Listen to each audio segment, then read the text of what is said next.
Could attract a sloppy person. If she's Chinese, she could attract a sloppy Canadian. Easy to find a sloppy Canadian. Geez, eh? Okay, so, but in that, it's in the 9th house of high understanding, but in that understanding of what's right or wrong, there's Pluto and Uranus is in that house.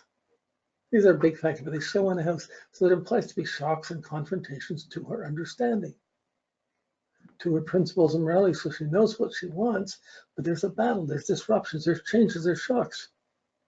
So why would she leave China? Probably because something didn't work out, or someone she wanted she couldn't have someone she wanted, or something didn't happen. Why would I stay there and have to look at it? She was in love with someone she worked with and expecting it to come, and it didn't.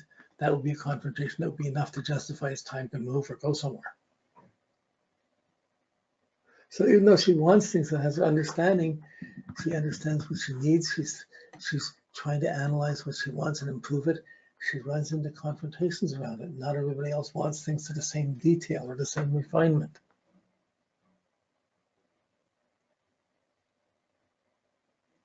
Okay, so that's the Venus in trying to understand things, what's right, what's wrong, and the challenges involved in that.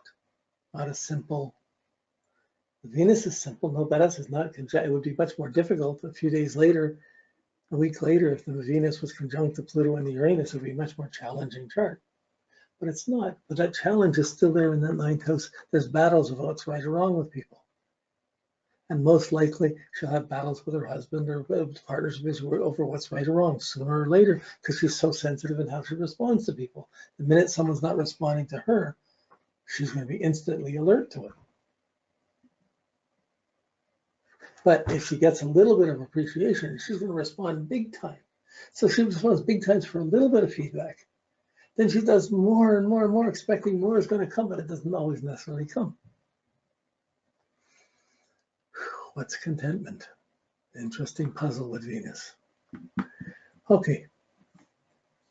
Oh, good. So when we look at Mars, her Mars is in Scorpio, very competitive, very passionate.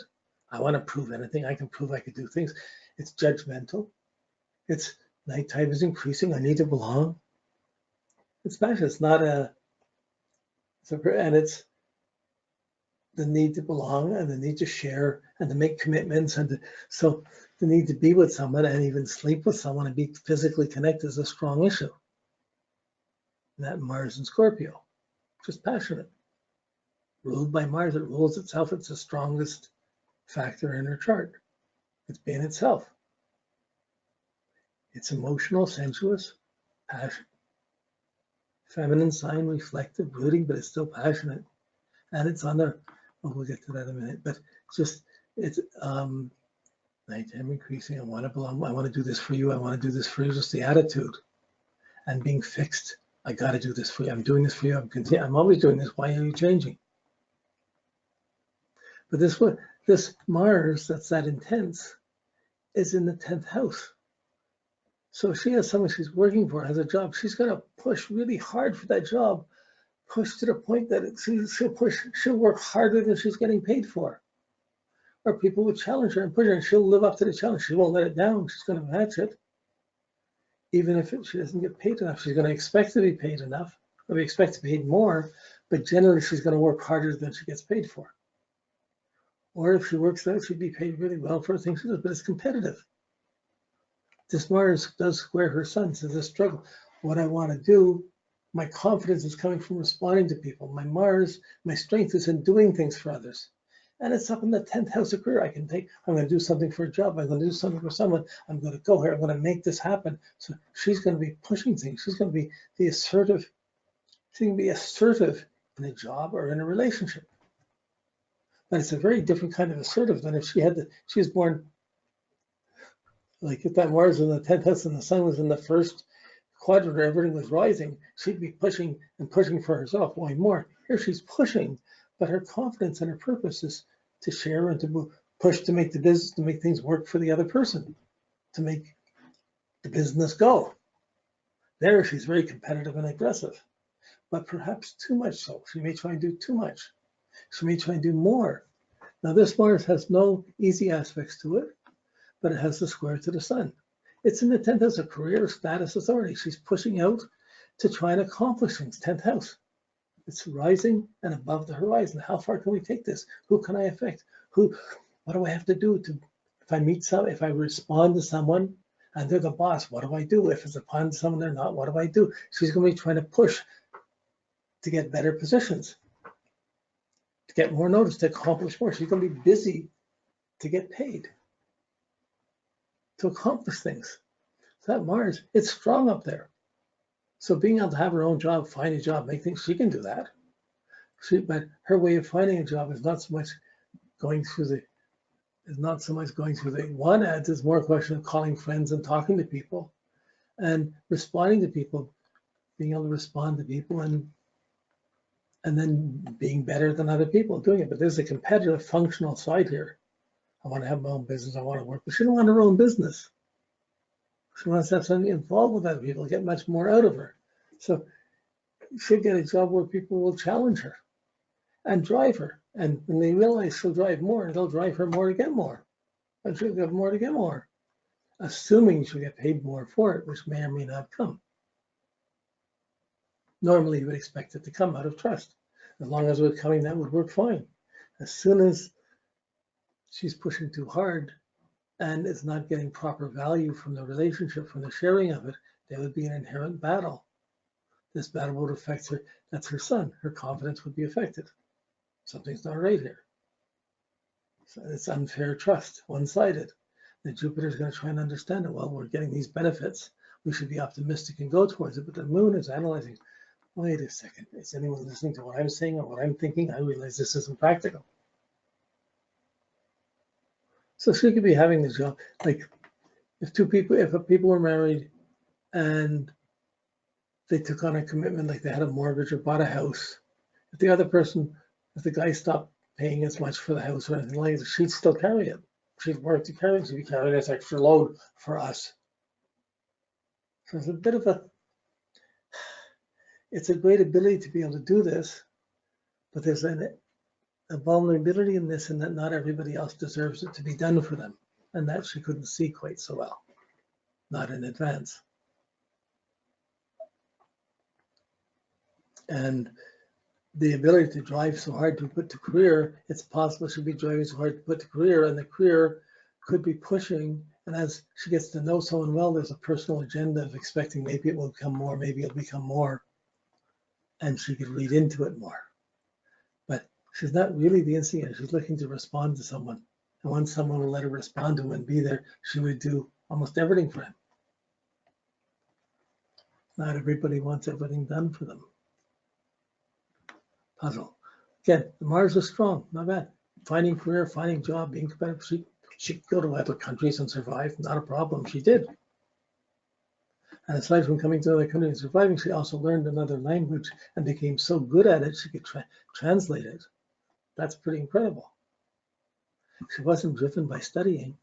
Her Saturn Mercury, it was something that was practical, efficient, and if she did it, it would fill the need of so many other things. Same way with astrology. If she knew astrology and people needed to listen to what she had to say, she would find the psychological deep meaning in other people needing her advice. So if someone's listening to her advice and she has good advice, she has a good relationship. But she doesn't want to lead, but she wants to advise, and she expects to be respected for it. Not everybody wants to be advised. Some people do. It's a question of who you meet.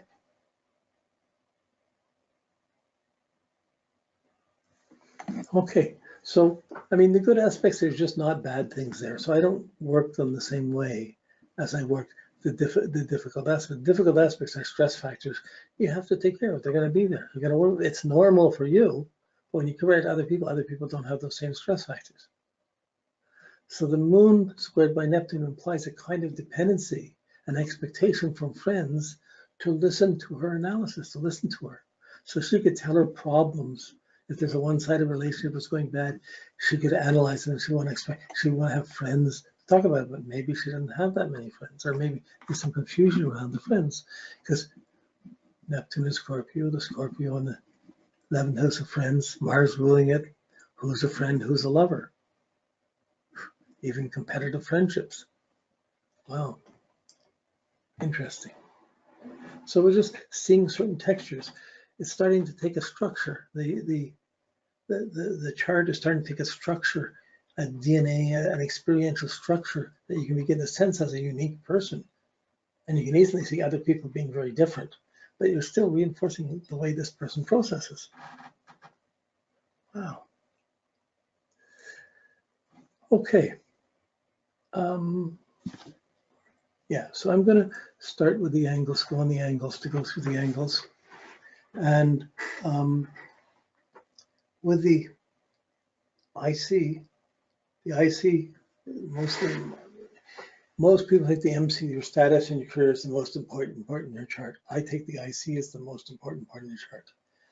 The outer motivation is the MC, the midheaven. The inner personal integrity and personal motivation is the IC. What makes you tick within is the IC. How you are at home, what makes you tick, that's the IC. In the career, it's the MC. They're the opposite. So she has Aries on the IC.